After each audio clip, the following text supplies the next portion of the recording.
മനസ്സാക്ഷിക്ക് നിരക്കാത്തതൊന്നും ചെയ്തിട്ടില്ലെന്ന ഉത്തമ ബോധ്യമുണ്ടെങ്കിൽ മറ്റുള്ളവരുടെ ശത്രുത ഗൗനിക്കേണ്ടതില്ല.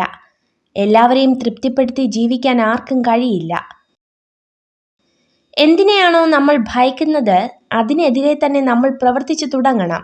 കാരണം ചിന്തയിലൂടെയല്ല, പ്രവൃത്തിയിലൂടെയാണ് ആത്മവിശ്വാസവും ധൈര്യവും വളർന്നു വരുന്നത്. ദേഷ്യത്തിലായിരിക്കുമ്പോൾ ഉയർന്ന ശബ്ദത്തിൽ സംസാരിക്കാൻ ആത്മബലത്തിന്റെ ആവശ്യമില്ല. എന്നാൽ ദേഷ്യം വരുമ്പോൾ നിശബ്ദരായിരിക്കുവാൻ ആത്മബലമുള്ളവർക്ക് മാത്രമേ സാധിക്കുകയുള്ളൂ.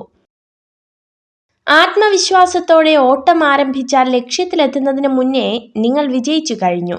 ആത്മവിശ്വാസമില്ലെങ്കിൽ കുറഞ്ഞത് 2 തവണ തോൽക്കേണ്ടി വരും. ചിന്തിക്കാതെ സംസാരിക്കരുത്, മനസ്സിലാക്കാതെ വിധിക്കരുത്, സത്യമറിയാതെ ഊഹിക്കരുത്.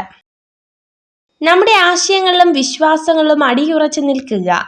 മറ്റൊരാൾക്ക് വേണ്ടി ഒന്നും മാറ്റേണ്ടതില്ല. ഒരു പരിധി കഴിഞ്ഞാൽ ആരെയും പറഞ്ഞു മനസ്സിലാക്കാനോ ഒന്നും പിടിച്ചു വാങ്ങാനോ നിൽക്കരുത്. അത് വിവേകശൂന്യമാണ്. എല്ലാം കാലം തെളിയിക്കുമെന്ന് ഉറച്ചു വിശ്വസിക്കുക. ഏറ്റവും വിലപിടിപ്പുള്ള വസ്തുവാണ് വിശ്വാസം. നേടിയെടുക്കാൻ കാലങ്ങളോളം വേണ്ടി വരുന്നു, നഷ്ടപ്പെടുത്താൻ നിമിഷങ്ങൾ മാത്രം മതി. നിങ്ങളുടെ ദുഃഖങ്ങളും സങ്കടങ്ങളും എത്രമാത്രം മനസ്സിൽ സൂക്ഷിക്കുന്നുവോ അത്രത്തോളം മനസ്സിന് ഭാരം കൂടുന്നതാണ്.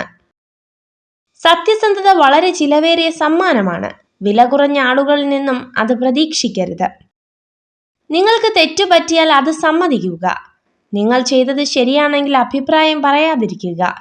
രണ്ടും മറ്റുള്ളവർക്ക് നിങ്ങളിലുള്ള വിശ്വാസം ഉയർത്തുന്നു. ആവശ്യമുള്ളവർക്കല്ല, അർഹിക്കുന്നവർക്ക് നമ്മുടെ സമയം നൽകുക. അതാകുമ്പോൾ നമുക്ക് നഷ്ടബോധമുണ്ടാവില്ല. നിന്റെ സാഹചര്യം മറ്റുള്ളവന് ഒരു തമാശയായിരിക്കും. അവരിൽ ആ സാഹചര്യം എത്തുന്നത് വരെ മാത്രം. വാക്കുകൾ വെള്ളത്തിന്റെ കുമിളകൾ മാത്രമാണ്, പ്രവൃത്തികൾ സ്വർണ്ണത്തുള്ളികളാണ്.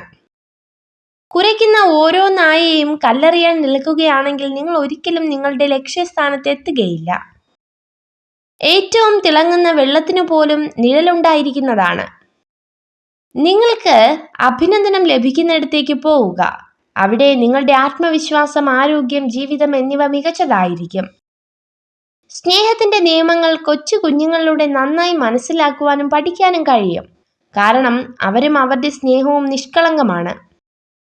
ബുദ്ധിയുള്ള ആളുകൾക്ക് സുഹൃത്തുക്കൾ കുറവാണ്. ഒരു വ്യക്തി എത്ര മിടുക്കനാണോ അത്രത്തോളം സൗഹൃദ ബന്ധങ്ങളും കുറയുന്നു. ഊഹങ്ങൾ തെറ്റിയേക്കാം, പക്ഷെ അനുഭവങ്ങൾ ഒരിക്കലും തെറ്റില്ല. കാരണം ഊഹം നമ്മുടെ മനസ്സിന്റെ സങ്കല്പവും അനുഭവം ജീവിത പാഠവുമാണ്. നിഷ്കളങ്കരായ സ്ത്രീകൾ സംസാരിക്കുമ്പോൾ പൊതുവെ സത്യസന്ധരായിരിക്കും. ജീവിതത്തിൽ ഒന്നും കണ്ട് അഹങ്കരിക്കരുത്. കാരണം നിനക്ക് ഇന്നുള്ളതൊന്നും നാളെ ഉണ്ടാവണമെന്നില്ല. നിങ്ങൾ ഈ വീഡിയോ കണ്ടതിന് നന്ദി. ഇതുപോലുള്ള കൂടുതൽ വീഡിയോകൾക്കായി ചാനൽ സബ്സ്ക്രൈബ് ചെയ്യൂ.